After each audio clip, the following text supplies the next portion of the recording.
parlant de gestion de l'État, si on remonte pour les internautes qui nous regardent et qui ne connaissent pas la Mauritanie, on va parler du point de départ de la construction de la Mauritanie, qui est le congrès d'Alep, où on a vu que la question de l'identité s'est toute posée.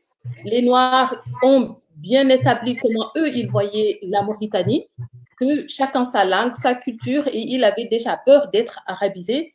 Et comment est-ce que vous expliquez qu'ils soient tombés dans le piège? Et qu'est-ce qui n'a pas marché dans ce qu'ils ont négocié ce jour-là?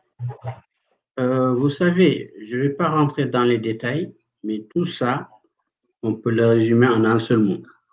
Ils se sont fait avoir à cause de l'islam. Quand il y a eu des divergences sur l'identité de la Mauritanie, les autochtones qui voulaient que ce soit la République africaine, les Arabes qui voulaient que ce soit la République arabe, et quand même un Sud de Mortali a réussi à concilier les deux en leur disant, mais mettez islamique. Eh bien voilà, c'est là qu'ils se sont fait avoir. Ça s'est appelé République islamique de Mauritanie. Tout le monde était content et le consensus, c'était l'islam. Eh bien, l'islam, c'est exactement ce que j'appelle l'unité entre le cavalier et sa monture. C'est avec cet islam-là qu'ils instrumentalisent la mentalité des Noirs et qu'ils les dominent. Donc, il y a une sorte de passivité du Noir qui a toujours tendance à croire, prendre pour argent comptant, tout ce que lui dit un mot. Alors que le mot en sens inverse, il sait très bien qu'il excelle dans la duperie. Ils ont même une expression pour dire quand il dit ça, ça veut dire que c'est une page une parole qui est gravée dans le marbre, qui est solide, et c'est la parole du noir. Voilà. Le noir, quand il parle, c'est gravé dans le marbre, et eux, ça veut dire que il n'y a rien qui tient. Ça s'appelle la taqiyya. Même ce qu'il pratique, c'est la taqiyya. On peut par exemple renoncer on fait un serment et on y renonce. D'ailleurs, les oulémas l'avaient proposé à Aziz quand il a voulu faire son 3e mandat et qu'ils sont venus le voir pour lui dire, tu sais, tu as juré sur le Coran, mais c'est pas grave. On va oublier tout cela. Comment voulez-vous avoir des discussions avec des personnes qui ne croient pas à leurs paroles?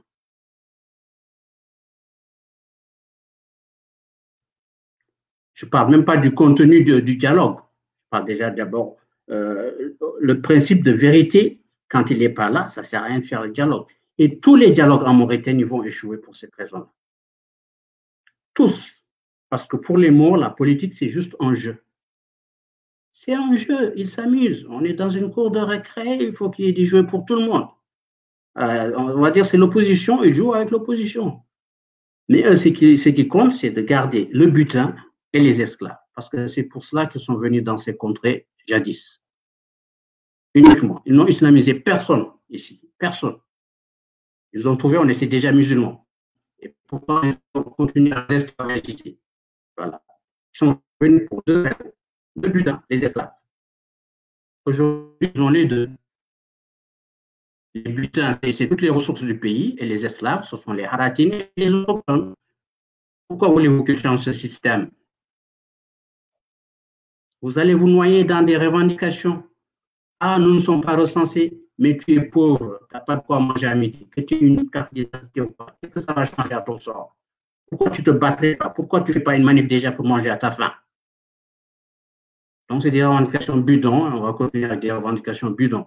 Des revendications bidons qui me choquent aussi, c'est quand on fait une manif. On peut juste revenir dans le sujet, c'est-à-dire que là, qu'est-ce qui n'a pas marché? Qu'est-ce qui a fait que finalement on se retrouve dans une situation que nos leaders, les pères fondateurs de la Mauritanie noire, comme on les appelait à l'époque, les gens de la vallée, n'ont pas réussi à négocier bien notre intégration dans la Mauritanie et pour que nous puissions être représentés dans cette Mauritanie.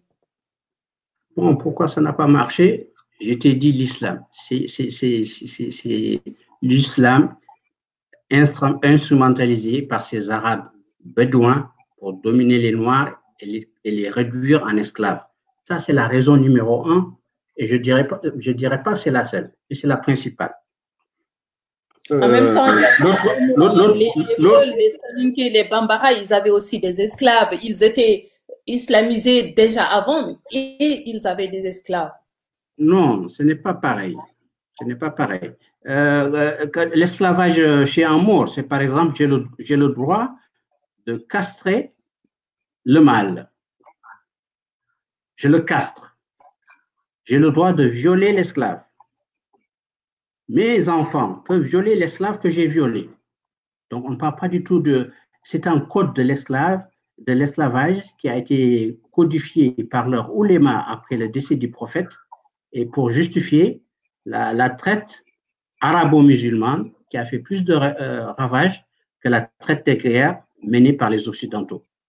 Voilà, il y a 80 millions de personnes qui sont mortes pendant le transport et 20 millions d'autres personnes qui sont mortes à cause de l'opération de castration parce que le taux de mortalité est de l'ordre de 80%. Vous vous rendez compte? C'est de cela que je parle. Je ne dis pas qu'il n'y a pas